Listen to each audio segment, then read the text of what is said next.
If you're headed out today, you may want to tie up that hair. It is quite gusty outside. And don't forget an umbrella. I don't think we're going to see showers, but I am looking at a few cells that are bothering me just a bit. You can see our storm tracker right now showing us this. This cell, if it doesn't break down, it could hit the downtown core and along the 401. Right now, we're seeing it out towards London. But here in the city of Toronto, we are seeing, London, we're seeing that cell right there.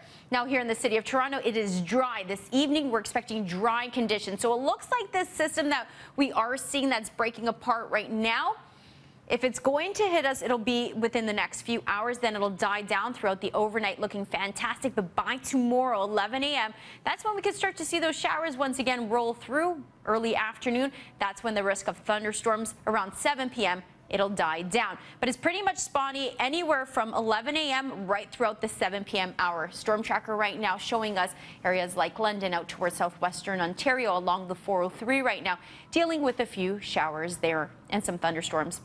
Our future cast showing us a whole lot of cloud cover. That's what you're seeing right now. The green dots, well, that's rain. So we could see some spotty conditions around the 10 a.m. hour for areas up towards the Bruce here in the city of Toronto. Cloud cover until 11 a.m. That's when we start to see that those spotty conditions. And then 7 p.m. it starts to taper off. Light right now, we're only estimating about 2 to 4 millimeters of rainfall. That's what most models are suggesting, so not a significant amount of weather. But when we do see those thunderstorms roll through, if we do see them, that's when we can see some heavier rainfall during those times, and also winds picking up slightly. Right now, wind gusts only up to about 35 kilometers per hour forecasted for tomorrow. Heading into Monday, once again, by the afternoon, we could see another round of rainfall, and that continues on throughout the afternoon, tapering off by the evening. Now, humidex, we're sitting at about 25. Things are cooling down come tomorrow. We're actually going to be below the seasonal mark. Our gusts for tomorrow around 35. Ponytail, not really necessary, but it will be breezy tomorrow. An umbrella is needed, and the UV index will be high, so make sure you do put on some sunblock.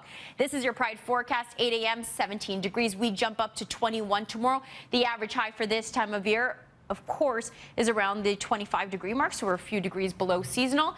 Heading into the overnight, it will be dry. That risk of thunderstorms anywhere from 11 a.m. to 7 p.m.